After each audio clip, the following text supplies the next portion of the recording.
요셉이 마리아와 약혼을 하고 결혼할 날을 기다리고 있는데 엄청난 소식을 듣게 되었습니다. 바로 자신의 약혼녀 마리아가 임신을 하게 됐다는 이야기입니다. 한 번도 잠자리를 함께 한 적이 없는데 아이를 가졌다는 사실에 요셉은 굉장한 충격을 받고 많이 갈등하다가 마침내 마리아와의 약혼을 없었던 것으로 하고 조용히 헤어지기로 결심을 했습니다. 그때 하나님께서 꿈으로 요셉에게 나타나 마리아의 임신이 외간 남자로 말미암은 것이 아니라 성령으로 인한 것이라는 사실과 낳은 아들을 통해서 하나님께서 어떤 일을 계획하고 계신지를 구체적으로 알려주셨습니다. 아들을 낳으면 이름을 예수라고 지어라. 이것은 그 예수로 말미암아 이 땅의 모든 사람들이 자기의 죄로부터 구원을 받게 될 것이기 때문이다.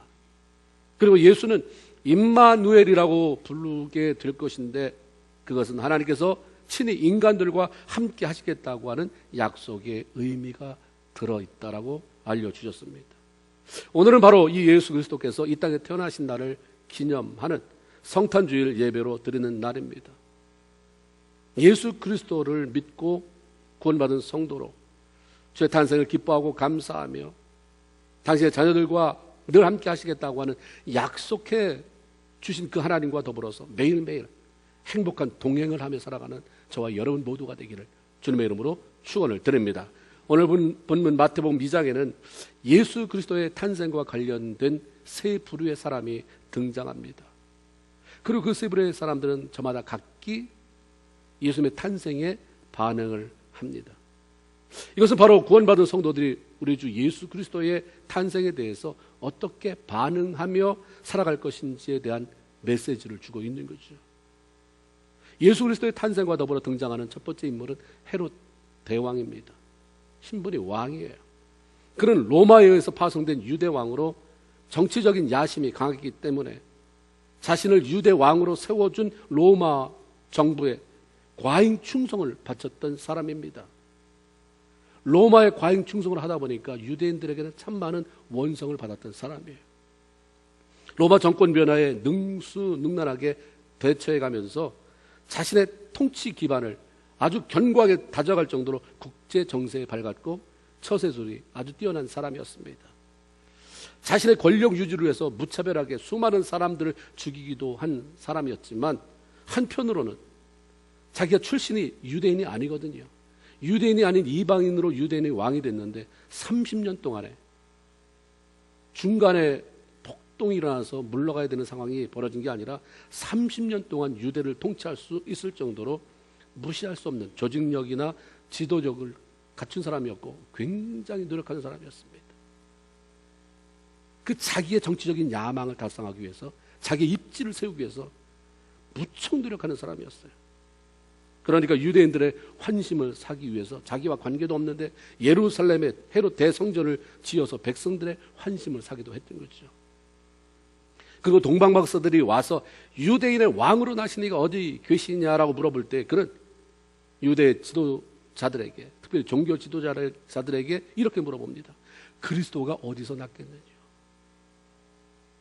동방박사들이 유대인의 왕으로 난 이가 어디 있느냐 했는데 이는 종교적으로 대답해요. 그리스도가 어디서 났겠느냐. 이럴 정도로 유대인의 관심이 메시아라고 하는 구세주 그리스도에게 있다는 사실을 너무 많이 알고 있었기 때문에 유대인의 종교적인 상황까지도 다 파악하고 있던 사람입니다. 그러나 이 모든 것들은 단지 이방인으로 유대인의 왕이 된 자신이 유대인들의 환심을 사서 자기의 정권을 유지하고자 하는 노력일 뿐이었지 진정으로 그리스도를 갈망하는 사람은 아니었습니다. 그리스도라고 말은 하는데 진심으로 내가 예수를 그리스도로 영접한 사람이 아니라 그냥 부르면서 함께 합류되어져서 어떤 나의 유익을 추구해 보고자 하는 종교적인 인물이었습니다. 사람들에게 보여진 이면에 그는 정신병적인 질환도 가지고 있었는데 정권 유지를 위해서 장모와 아내를 비롯해서 장남과 두 아들을 죽이기도 했다고 하는 기록이 있습니다. 한 기록에 의하면 헤롯이 최후를 맞이할 때 유언이 예루살렘 시민 중에서 가장 존경받는 사람 하나를 택해서 옥에 가두었다가 내가 죽는 날 같이 죽게 만들어라 하는 것이었습니다. 이유는 자기가 자기를 너무 잘 아는 거죠. 대왕이었지만, 유대 분봉왕이었지만 내가 죽는다고 누구 하나 슬퍼할 사람이 없을 것 같은 것을 안 거예요. 그러니까 유대인의 존경받는 자를 죽이면 모양새는 어쨌든 울 거 아니냐. 나를 위해서 울지 않았다 할지라도 누군가 그날에 울어줄 거니까 한 놈 가둬라라고 했던 거죠. 그러니까 그가 얼마나 외롭고 비참한 생을 살았는지 쉽게 짐작할 수 있어요. 겉으로는 호화로운데, 화려한데, 겉으로는 정말 집도 좋고 차도 좋고 다 좋은데 그 내면은 너무나도 외로운 거예요. 감추고 살려니까 더 힘들어요. 이런 생을 살아왔다는 게 우리가 쉽게 보여요. 헤롯의 삶에서. 유대인들이 말하는 메시아에 대해서는 들어서 잘 알고 있는데 동방 박사들이 직접 찾아와 그 왕이 태어났다고 하면서 장소를 물을 때는 무척 당황을 했습니다.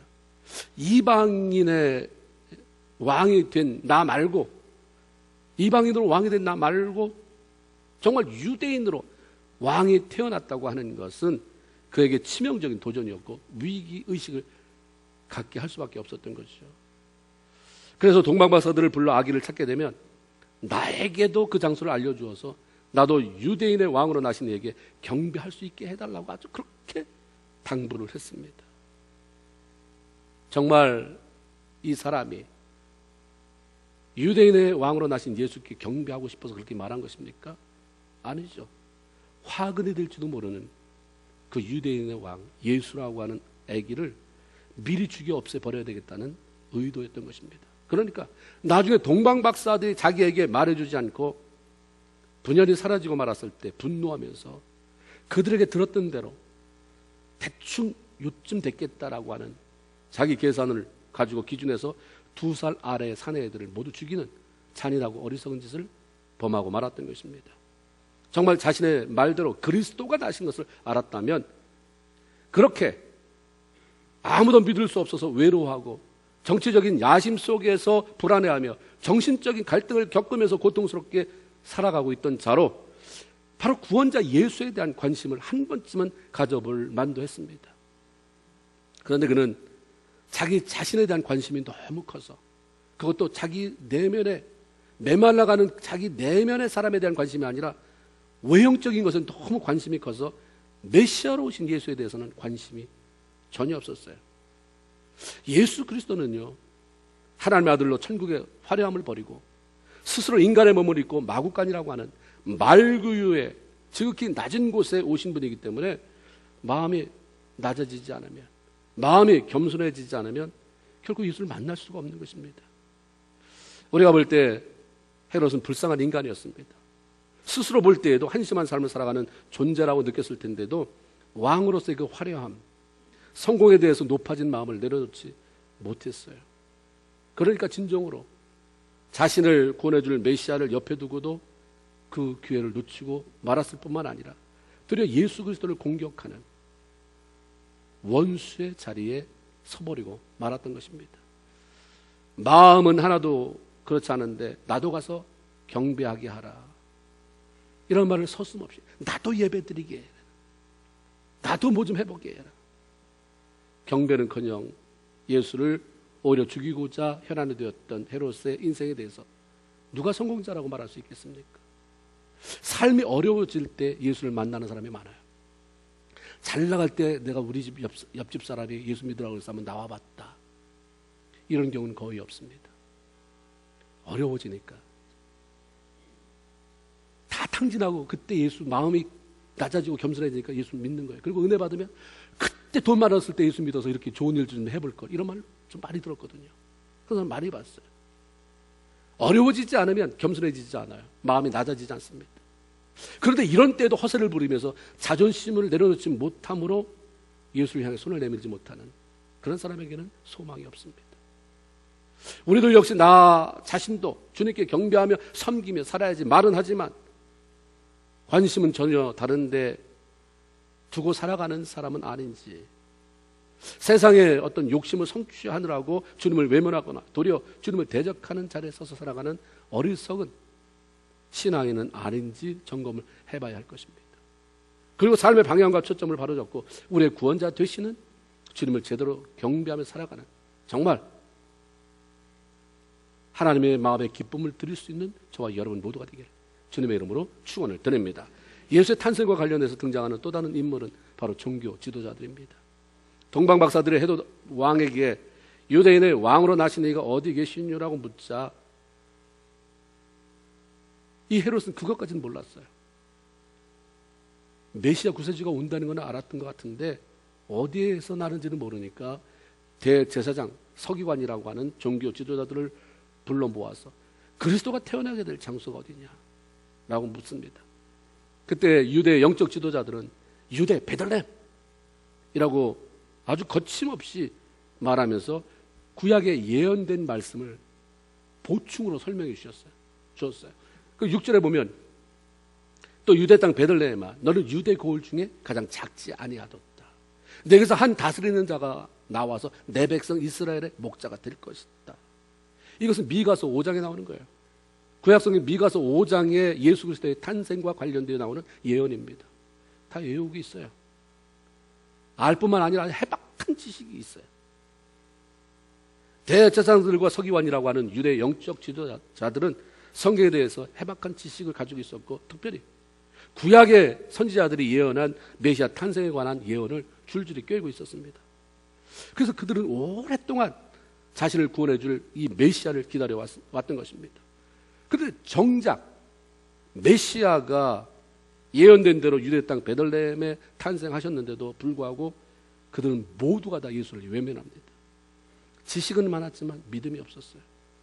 예수를 메시아로 받아들일 만한 마음의 준비를 갖추고 살지를 못했던 것입니다. 예수 그리스도의 탄생을 외면하고 자신의 메시아로 인정하면서 받아들이지 못한 이들이 결국 예수를 십자가에 못 박아 죽이는 일까지 했던 거죠. 메시아가 올 것을 알았지만 오셨을 때 믿지 않으니까 대적하는 자가 됐어요. 믿지 않으면 대적하는 자가 되더라고요. 아는데 믿지 않으면 대적하는 자가 됩니다. 우리가 아는 것과 믿는 것이 일치될 때에 더 강력하게 주님을 찬양하며 경배할 수가 있는 것입니다. 그래서 사도 바울은 에베소 4장 13절에 우리가 다 하나님의 아들을 믿는 것과 아는 일에 하나가 되어 온전한 사람을 이루어 그리스도의 장성한 분량이 충만한 데까지 이르자라고 말씀합니다. 신앙생활을 하면서 우리가 믿는 하나님이나 예수 그리스도가 누군지 제대로 모르면서 믿습니다 하는 것 굉장히 위험합니다. 모르는데 뭘 믿는 거예요? 교회를 그냥 나오는 거지. 그런데 또 아는 것은 많은데 믿지를 못하는 것도 답답한 일입니다. 그것이 일치될 때 내가 알고 그 아는 바에 대해서 믿음이 가고 신뢰하고 그럴 때 우리의 영적인 모습에 불이 붙는 것이고 아주 강력해지게 되고 뜨겁게 하나님을 찬양하며 경배할 수 있게 되는 것입니다. 아는 것과 믿는 것, 믿는 것과 아는 것 이것이 하나가 되게 만들어야 됩니다. 알려면 성경을 읽어야 되고 믿으려면 기도해야 되는 것입니다. 그 성경에 보면 말씀과 기도에 전무한다는 말이 바로 그런 것이에요. 알려고 하니까 도대체 하나님을 어디 가서 찾아서 만날 거예요? 성경 속에 기록된 대로 찾아서 그 안에서 하나님을 알아가는 것이고 안 믿어지니까 이게 도대체 사실이니까 누군가 삶을 변화시키고 수많은 사람, 나보다 대단히 위대한 사람들이 성경에서 인사이트로 통찰력을 얻었다, 성경에 감동받았다, 하나님 주신 그런 감동으로 내가 뭘 했더니 성공했다는데 그럼 그 사람은 바보라 성경 믿고 살아. 나는 그 사람들보다 훨씬 못한데 왜 나는 이게 안 믿어지나? 그래서 기도하는 것이죠. 아는 것을 가지고 기도하다 보니까 아는 것이 믿음으로 와지고 그럼 믿어지니까 하나님의 영광스러운 제자가 되어지는 줄 믿습니다. 종교 지도자들이 주님을 메시아로 맞이하고 그분을 경배하는 일에 실패한 이유는 자기 자신 그 생각들이죠. 그 고정관념. 누가 고정관념을 고장난 생각이라고 그러더라고요. 고정관념을 내려놓지 못했기 때문입니다. 유대인들이 예수 그리스도를 메시아로 받아들이지 못한 이유가 많이 있겠지만 그 중에 하나는 예수 그리스도의 탄생 사건이 자신의 기대를 충족시키지 못한 것입니다. 말씀에는 그렇게 돼 있지만 내가 볼 때는 아닌 것 같다죠. 그들은 자신들이 메시아가 올 때에 최소한 이런 분이다라고 하는 기대가 있었을 거예요. 그 왕은 다윗과 같은 왕이어야 하고 대단한 권력을 주고 대단히 호화롭게 오셨어야 되는 것입니다. 그런데 왕으로 오셨다고 하는 예수 그리스도는 호화로운 궁궐이 아닌 아주 허름한 마국간에, 그것도 짐승의 밥통인 구유에 탄생을 했습니다. 이런 출생의 배경을 가진 사람을 어떻게 우리가 그토록 오래 기다려온 우리의 왕이요 메시아라고 인정하며 받아들일 수 있을까? 겨우 이따위 왕을 보내려고 하나님이 오랫동안 선지자들 통해서 예언하게 하셨을까? 마국간에서 조용하게 밥통 속에 그렇게 오신 예수, 방 하나 없어서 겨우 여관에 그 마국간에 말구에 오실 그 예수님 때문에 그 많은 세월 사람들이 예언하게 하셨을까? 아니다. 너 이런 분은 아닐 것이다. 자신들의 선견이나 생각을 내려놓지 않는 한 메시아를 받아들일 수가 없었습니다. 인정이 안 되는 거예요. 예수님은 다윗의 혈통으로 오시게 된다는 예언처럼 다윗의 고향인 베들레헴이라고 하는 동네에 다윗의 후손으로 오셨습니다. 베들레헴이라고 하는 지명의 뜻이 떡집이잖아요. 생명의 떡이신 예수님께서 인류를 살게 하시려고 바로 베들레헴 마국간 구유 속에 태어나신 것입니다. 메시아를 기다리긴 했지만 성경 속에서 약속된 대로가 아니라 내가 기대하는, 내가 생각해 둔 바가 따로 있기 때문에 예언의 성취대로 오신 메시아를 받아들이는데 실패하고 만 것입니다. 왜 우리가 많이 배울수록 예수를 받아들이기가 힘든가? 왜 똑똑하다고 하는 사람이 예수를 받아들이기가 힘든가? 영적인 영역이 발달이 아니고 혼적을 키워놔서 그래요. 내 지식적인 영역을 많이 키워놓으니까 지식이 영을 누르니까 그 예수, 말도 안 되는 예수, 내 기대, 내 상식에 벗어나는 예수가 내 마음에 들어올 수가 없는 것입니다. 신앙생활은 나 자신의 생각이나 기대를 따라하는 것이 아닙니다. 먼저 그것을 다 내려놓고 말씀대로 믿고 말씀대로 따라 순종하며 행동에 나가는 거죠.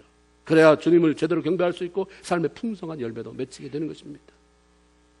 세상의 지식, 오랜 신앙생활로 말미암은 경험, 성경 지식들이 주님을 뜨겁게 섬기는 것, 뜨겁게 경배하는 것을 막지 못하도록 언제나 겸손히 말씀대로 믿고 순종하는 그런 성도들이 되기를 바라고, 나는 느껴지지 않더라도 말씀대로 오신 주님이기 때문에 내가 믿음으로 받고 그 주님으로 말미암아 날마다 승리의 삶을 살아가는 저와 여러분 모두가 되기를 주님의 이름으로 축원을 드립니다. 예수님이 태어났을 때 그분을 제대로 만난 사람들이 바로 세 번째 부류인 동방박사입니다. 그들은 동방으로부터 별을 보고 예루살렘을 찾아왔다고 했습니다. 동방이 어디냐에 따른 의견들이 분분하지만 대체로 바벨론이다라고 보는 견해가 많습니다. 왜냐하면 이들이 유대인의 왕으로 나신 이가 어디 계시뇨라고 물어볼 수 있었다는 것은 메시아에 관한 구약의 예언에 대해서 알고 있었다는 것이고, 그것은 또한 유대인들로부터 종교적인 영향을 받았다고 하는 그런 의미를 포함하고 있습니다. 그 당시 유대인들의 영향을 가장 많이 받아서 메시아에 대한 그런 이야기를 들을 수 있었던 민족이 누구였을까? 그건 바벨론 사람들입니다. 바벨론에는 유대에서 끌려간 유능한 유대인 포로들이 많이 있었고 그들은 거기서 장장 70년을 살았기 때문에 그 영향력이 미쳐졌을 것이라고 보는 거죠. 그리고 박사에 대해서는 그 신분을 정확하게 알 수는 없지만 일반적으로 학자들은 그 동방 박사가 별들을 관측하는 천문학자들이었다라고 말을 합니다.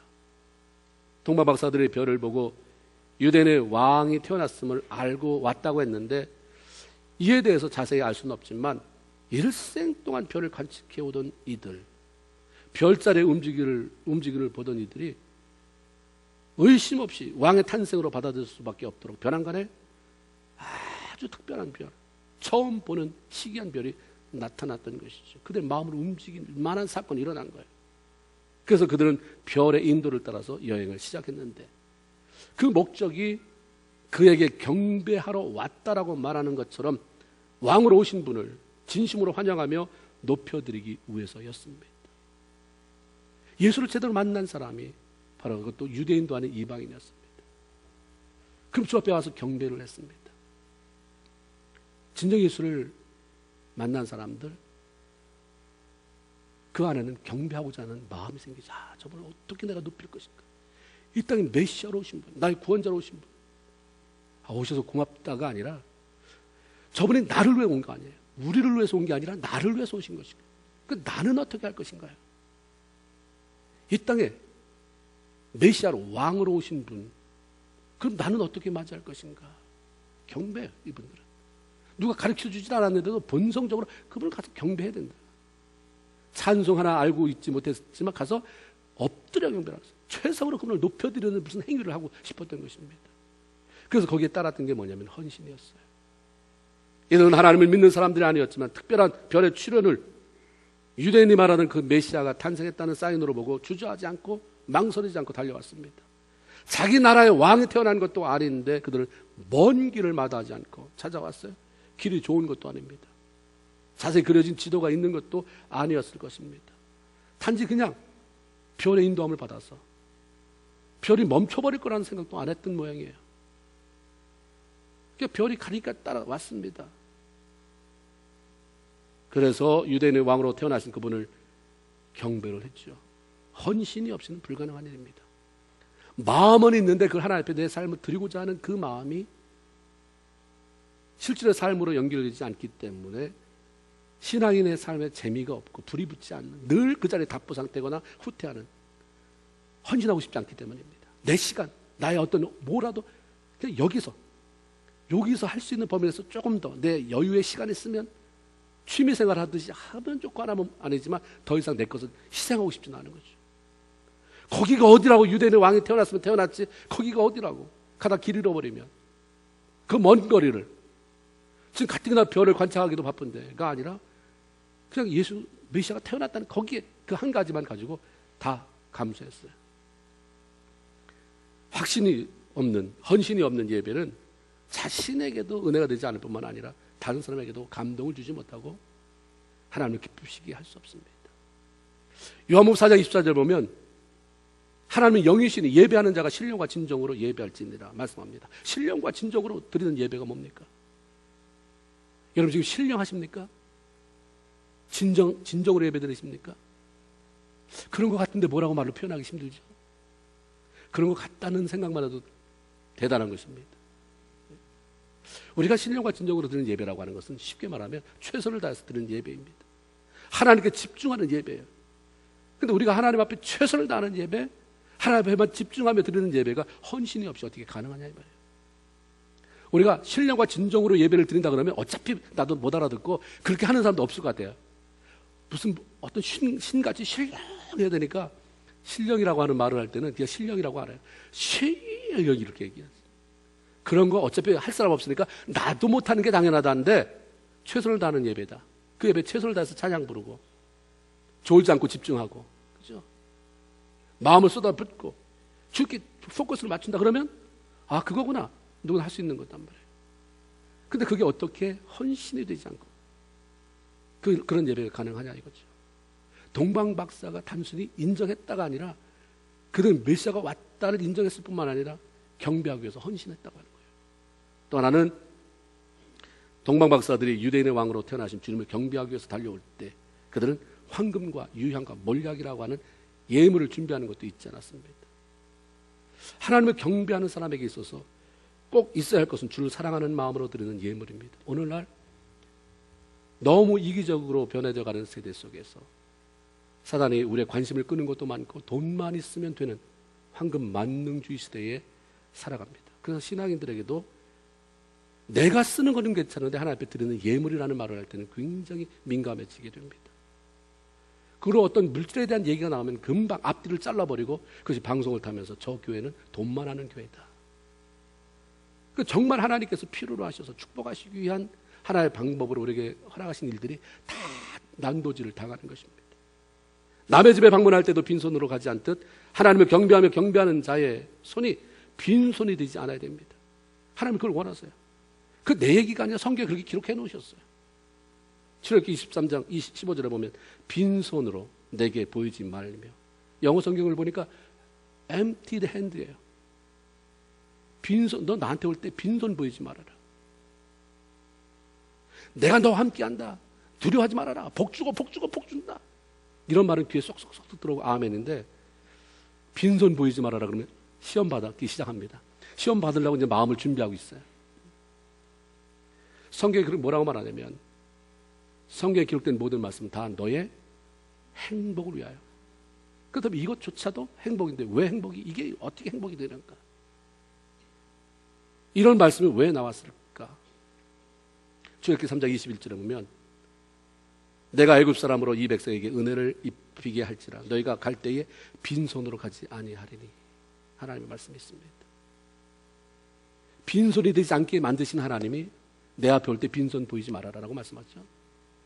이스라엘 백성들이 애굽을 탈출할 때 하나님께서 그냥 빈손으로 나가지 아니하도록 채워주시겠다고 했고 말씀대로 그들이 금은 폐물을 얻었어요. 아니 도대체 포로 생활을 400년 동안 한 사람이 나갈 때 어떻게 금은 폐물을 얻어올 수 있습니까? 마지막 장자의 죽음 때 10번째 장인 장자의 죽음이 흘러가니까 너무너무 공포에 질린 거예요. 이 저주덩어리들 유대인들 빨리 나갔으면 좋겠어요. 주님이 구해라. 금은 폐물을 구해라. 줄 테니까 네가 달라는 데들 다 줄 테니까 나가라. 금은 폐물을 가지고 나갔잖아요. 손에 하나를 꽉 쥐어줬어요. 광야에서 왜 금은 폐물이 필요했을까? 이거 말고 광야에서 아무 때나 물이 터지게 만들고 그냥 만나 말고 또 좀 더 계량된 만나를 내려주시면 더 좋을 텐데 지금 그냥 금은 폐물을 가져가라고 하잖아요. 광야에서 금은 폐물이 왜 필요한데? 나중에 이게 어떻게 쓰입니까? 성막을 만들 때 하나님이 내게 가져오라 했을 때 그걸 가지고 나가잖아요. 하나님이 필요로 할 때 빈손으로 가지 않게 하시려고 하나님이 미리 채워주신 것입니다. 이스라엘 백성들의 손을 빈손이 되지 않게 하신 바로 그 하나님이 이스라엘 백성들에게 빈손으로 내게 보이지 말아라라고 말씀한 거죠. 하나님은 절대로 마음을 받으시는 분이에요. 그렇죠? 그렇지만 우리가 그 마음이 담긴 손을 펴기를 원하시는 것입니다. 베풀어 주신 하나님께 감사의 마음을 표현하라고 하는 것이고 하나님께 드리기 위해 펴지고 비워지게 될 손에 다시 채우겠다고 하는 말씀인 거예요. 예수님도 이 땅에 계시는 동안 제자들에게 누가복음 12장 34절에 보면 너희 보물이 있는 곳에 너희 마음이 있다. 얼마 전에 어떤 분과 대화 나눴는데 잘 아는 분이 한국에 가실 때 돈을 맡겼대요. 돈을 맡겼는데 얼마라고 쉬어보지도 않은 거예요. 무슨 박스 속에 캐시를 100불짜리 층층 넣어서 맡겼는데 믿으니까 그냥 이것 좀 맡아달라고 해서 그 까만 고무봉지에다가 그렇게 넣어서 한 거를 맡기고 갔는데 그때부터 부담이 되기 시작했어요. 매번 갈 때마다 가져갔다는 거예요. 화장실 갈 때도 가져가지고 어디 걸어놓고 남의 거 잊어버리지 말아야 되니까. 그러면서 돈이 많으니까 마음이 다 거기 써있고 그래서 성경에 보면 내 물질이 있는 것에 보물에 있는 것에 마음이 있다는 말씀이구나를 아주 절실하게 깨달았다라고 하는 말씀을 하죠. 주님을 예배하면서 드리는 물질은 주님을 사랑하는 우리 마음의 표현이기 때문에 주님이 그걸 원하는 거죠. 추수감사주일을 보내고 난 어느 날 이 지역의 한 작은 교회에서 사역하시는 목사님과 만나서 교제할 수 있는 기회가 있었습니다. 얼마 전에 그분을 만났을 때는 자기 교회 규모가 작아서 재정적으로 어렵다는 얘기를 하면서 힘들어하는 모습을 보았는데 그날은 많이 이렇게 나한테 뭔가 빨리 좋은 얘기를 해주고 싶은 그런 모습처럼 이렇게 신나 있었어요. 흥분돼 있었습니다. 그래서 얘기를 하는데 그 이유인즉 지난 추수감사주일 날에 재정적인 면에서 기적을 봤는데 예년에 비해서 많은 헌금이 작은 교회가 여태까지 했던 것 중에 많은 헌금을 이렇게 했다는 거예요. 그런데 헌금이 많이 나왔다는 것 때문에 어떤 자기가 익사이팅 된 게 아니라 그 적은 숫자들 가운데 추수감사 헌금을 똑같이 한 분이 여러 명이 나온 거예요. 365불씩 했더래요. 깜짝 놀란 거예요. 왜 400불도 아니고 365불일까? 나중에 이분들한테 얘기를 들으니까 동일하게 감사 헌금을 많이 드리고 싶은 거예요. 근데 자기가 버는 수입이 너무 뻔하잖아요. 재정적으로 윤택하지도 않고 한꺼번에 매번 돈을 많이 드릴 수 없어서 추수감사 헌금 주일이 들어오면 헌금을 늘 일정한 액수를 냈는데 하나님을 좀 풍성하게 드리고 싶은 마음이 들어서 올 1년 내내 매일 1불씩 헌금을 했대요. 저축을 했대요. 저금 통장을 놓고 매일 1불씩 얻어 놓은 거예요. 여행을 하게 되면 집을 비우게 되는 날만큼 거기 통장에다 집어넣었대요. 저금통에다. 그 중에 연세가 많으신 한 분이 계신데 목사님을 찾아와서 그러시더라는 거예요. 그 전에 이분은 그렇게 얘기를 했대요. 만일 내가 추수감사 주일 예배 때까지 살지 못하면 우리 집에 가보면 저금통이 있는데 그것은 내가 추수감사 헌금 모은 거니까 그런 줄 알고 목사님이 갖다 헌금해달라 이러셨대요. 그래서 저한테 이런 말씀하세요. 목사님, 이런 분들을 보니까 마음에 감동이 되고 더 잘해야지 하는 뜨거움이 올라오더라고요 하면서 행복한 모습을 보이는 걸 보았습니다. 하나님을 향해서 감사의 마음을 표현하기 위해서 매일 1불씩 저금했다가 드린 헌금이 한 교회 목사의 마음에 이런 큰 감동을 주었다고 한다면 하나님의 마음은 어땠을까? 작년에는 10불 했는데 올해 365불을 했기 때문에 너 이쁘다 이러셨겠어요? 하나님을 사랑하는 마음이 거기에 묻어 있기 때문에 이분들이 참 한 해 동안 굉장히 은혜를 받았겠다. 매일매일 1불씩 이것도 모아다가 크리스마스 때 손주 선물 사줘야지가 아니라 하나님 앞에 내가 드렸으면 좋겠다는 마음으로 매일매일 드릴 때마다 하나님을 한 번쯤은 생각해 봤겠죠. 기도를 못했더라도 하나님 이거 헌금입니다. 얼마나 유익이 있었을까라는 생각을 해봅니다. 하나님이 원하시는 것은 단지 물질이 아닙니다. 학교에서 보면 금도 내 것이 은도 내 것이죠. 산천의 초목도 들의 모든 짐승들도 내 것이다. 지금 늘 우리의 마음을 사는 일, 하나님이 구속해 놓은 백성들의 마음을 사는 일, 거기에 관심이 많았어요. 수많은 사람이 나에게 사랑의 빛을 지고 있고 구속받고 내 백성이 됐고 내가 베풀어 준 것을 사는데도 나를 사랑한다는 말, 사랑한다는 마음을 표현하는 사람이 적기 때문에 그래서 너무나도 많은 날들 짝사랑하며 살았기 때문에 나도 주님 사랑합니다라는 것을 온몸으로 온 마음으로 표현하는 것을 원하는 거죠. 그래서 물질이 아니라 그 마음속에 담겨져 있는 성도의 마음으로 인해서 한번 감동받아 보고 싶은 것입니다. 여러분의 찬양이 하나님을 감동시킨 적이 있으신지, 여러분이 드린 헌금이 그 10불이 되더라도 정말 내가 이거 하나님 이런 물질입니다. 그래서 하나님을 감동시켜드린 물질을 드린 적이 있는지, 그냥 늘 하던 대로 습관적으로가 아니라 정말 내가 드린 예물이 하나님의 마음에 감동해서 이 10불이지만 이게 다른 사람의 10만 불보다 나한테 귀하다. 네 마음을 다 여기 쏟아부어서 나는 너 때문에 행복하다. 이런 예물을 하나님이 들어봤는지 우리가 하나님을 감동시킬 수 있는 성령 충만함 주세요. 능력 주세요. 그래서 하나님 한번 나 좀 감동시켜 보세요. 그럼 하나님 위해서 일할게요가 아니라 하나님은 넌 충분히 그렇게 내가 해줬다는 거죠. 그리고 앞으로도 계속 그렇게 할 것이다. 나는 너를 통해서 내 마음이 감동됐으면 좋겠다. 동방박사들은 왕으로 오신 예수를 맞이하기 위해서, 경배하기 위해서 먼 길을 마다하지 않고 기꺼이 달려오는 헌신과 황금, 유황, 몰약이라고 하는 예물로 자신의 내면에 있는 기쁨과 감사한 마음으로 표현했습니다. 그 마음을 하나님께 드렸어요. 동방박사의 마음이 바로 우리의 마음이 되어져서 이 땅에 나를 위해, 나 한 사람을 위해서 찾아오신 주님을 기쁨으로 맞이하고 경배할 뿐만 아니라 평생 주님을 그렇게 동일한 마음으로 경배하고 기쁘시게 하며 살아가는, 주님을 감동케 하는 그런 저와 여러분 모든 성도가 되기를 주님의 이름으로 축원을 드립니다. 기도하겠습니다.